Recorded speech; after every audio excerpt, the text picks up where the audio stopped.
Hi there, my name is Kronenberg and welcome to my channel. This is a film review of Ghost House. It's a horror, came out in 2017, it's a 15, an hour and 40 minutes. Amazon is 4.2 out of 5, IMDb is 4.7 out of 10, I'll read both. So Amazon is... Jim and Julie are vacationing in Thailand, where Julie falls in love with photographing the ghost houses that are believed to give spirits shelter. A couple of British travellers take them on an adventure to a ghost house graveyard where the old houses are discarded. After taking a souvenir from the graveyard, Julie is increasingly plagued by visits she believes are from a malevolent spirit. And IMDb is... A young couple go on an adventurous vacation to Thailand, only to find themselves haunted by a malevolent spirit after naively disrespecting a ghost house. Both of those are not exactly true at the very end bit. I'm not going to explain why, because it's not the same. So the director is Rich Ragsdale, who directed The Long Night. Producer was 8 of them, but with producer on we have Kevin Ragsdale, who produced Edmund, and Veronica Radelli, who did the short The Loop. Music is by Rich Ragsdale, who did the series Freak Show. The cast, we have Scout Taylor-Compton, who was Julie, who was in An American Crime. James Landry Herbert, who was Jim, who was in the series 1883. Michael S. New, who was Go-Go, who was in Laser Candy. Russell Jeffrey Banks, who was Robert, who was in Who's Watching Oliver, he's on the right. And Rich Lee Gray, who was Billy, who wasn't in anything else, and he's on the left. It was filmed in Bangkok, Thailand. And the Living Dolls Go-Go Club, that's part of the film, believe it or not, is on the walking streak in Pattaya, roughly 2 hours drive from Bangkok. So it's 3V. Now, 3V on Amazon have kind of changed. So before you would have like 3 or 4 adverts all the way through the entire film. You've been watching it, and an advert will kick in, and another advert, that kind of thing. Well, I don't know if they've changed the way, but the way that they've done this one is you have adverts at the very beginning, which had 5, and then I had 1 advert according to the dot that I see on the timeline later on. So that was a bit better. It was the beginning, so I could just sort of like, ignore that and sort of out my cup of tea. So that was kind of cool.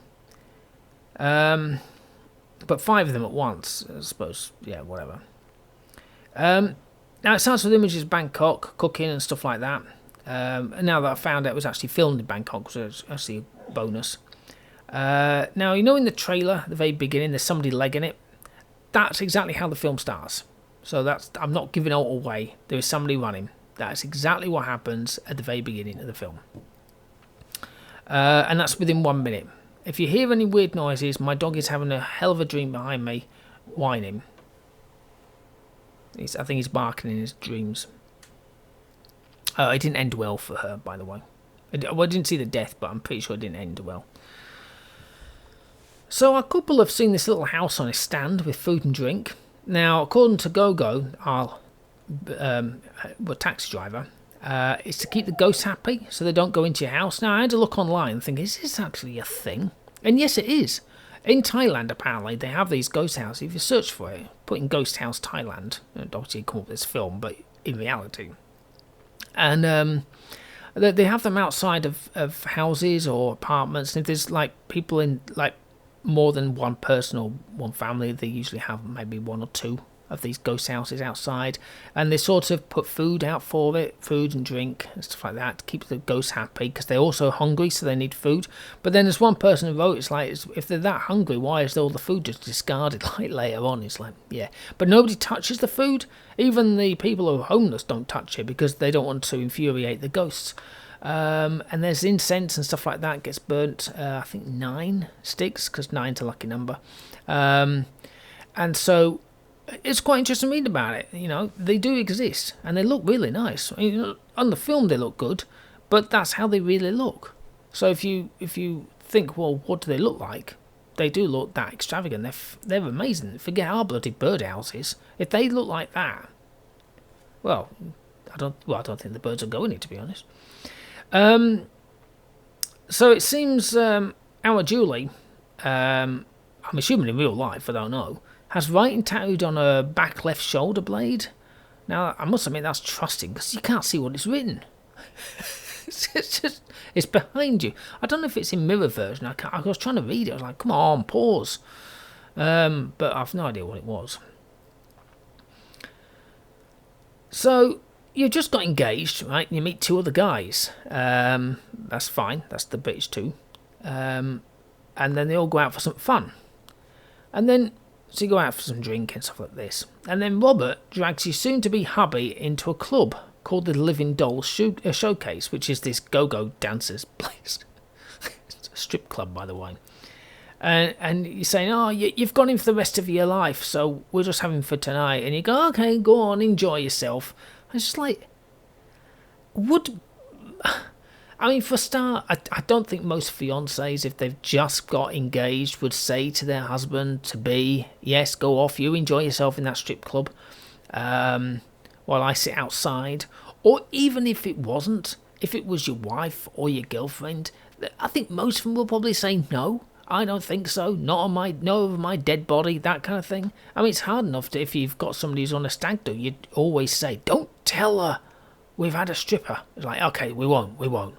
So, you know what I mean? It's just like, yeah, I think that's complete and utter bollocks.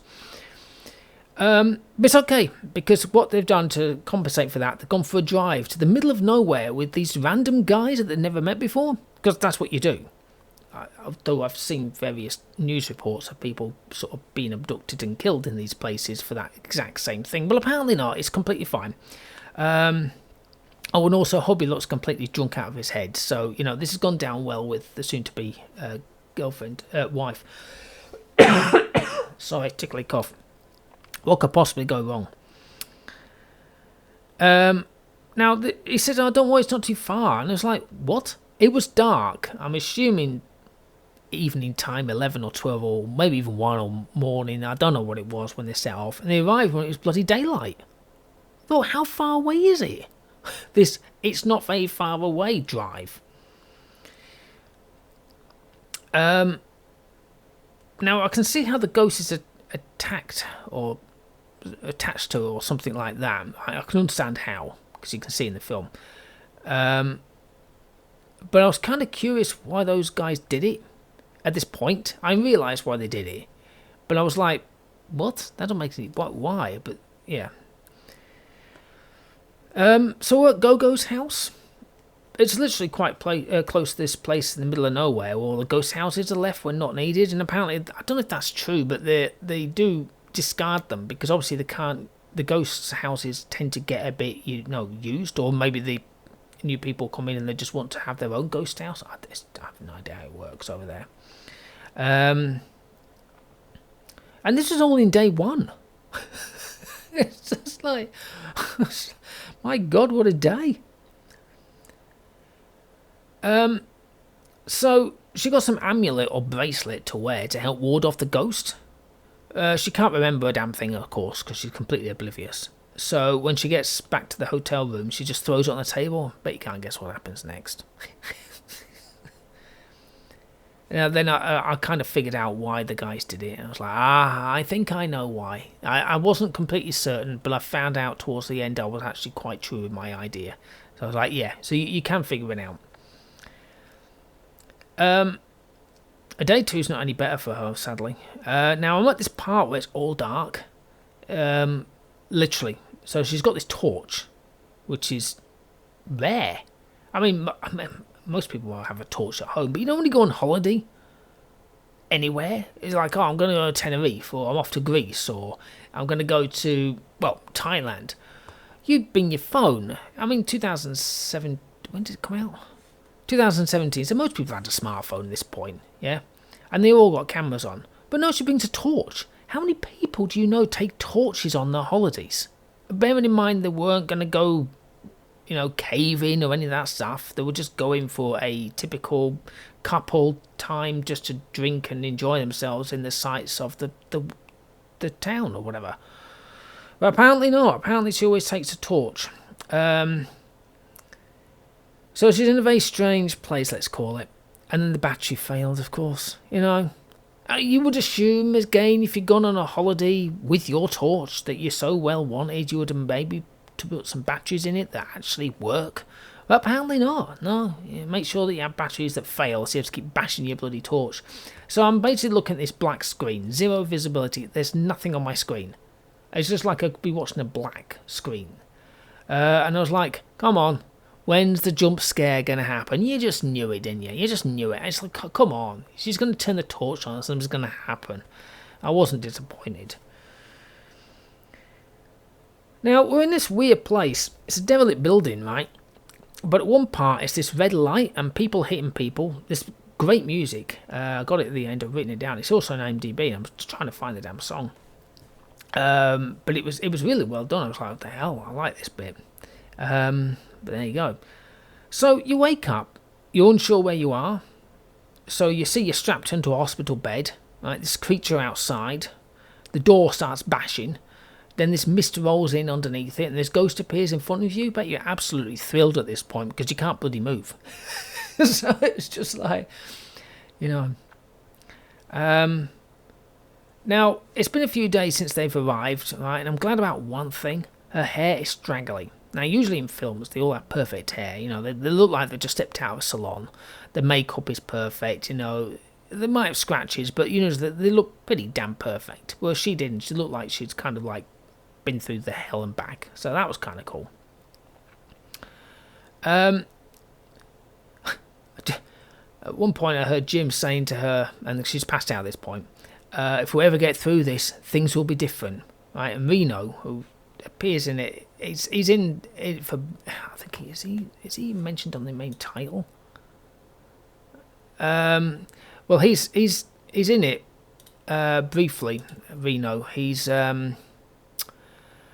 where's his name?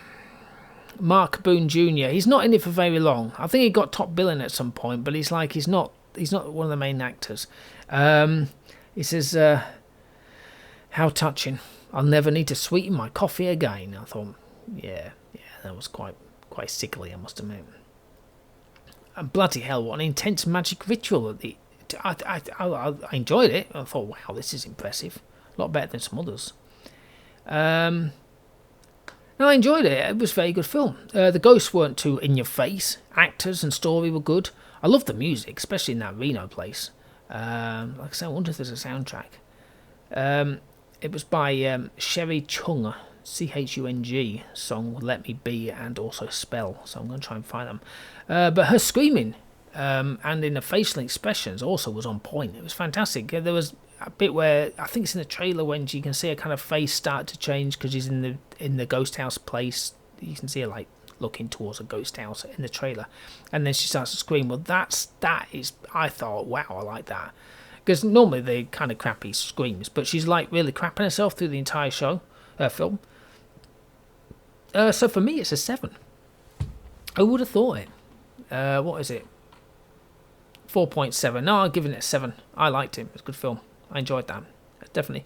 For a scary horror with ghosts, you know, at the very beginning, the first ghost, which you see on the trailer, I think, partially, not really that much, but it starts moving in that kind of clunky sort of way. We've all seen it in films. I think it was The Ring and all that lot. It had that kind of like jerky movement. I thought, oh, please tell me no, because they just bug me. I mean, if you're going to see a ghost and the fact that it looks bloody good like a real human being, right, it ain't going to move like some sort of jerky bloody puppet.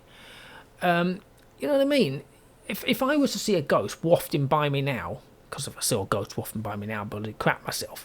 But if I saw a ghost wafting by me now, and you could tell the hair, the clothes, the ring on the finger, whatever, she's not going to be sort of jerking along like she's just sort of half paralysed and sort of got a bit of a dodgy leg going on. You know what I mean? She's going to be walking by or wafting by. Bugs the crap out of me when they do it like that. Anyway, hopefully you've enjoyed watching and listening to this film review of Ghost House. Please subscribe to my channel. Give me a thumbs up if you like this video. Have you seen this film? Curious if you have. And there you go. Well, thank you and goodbye.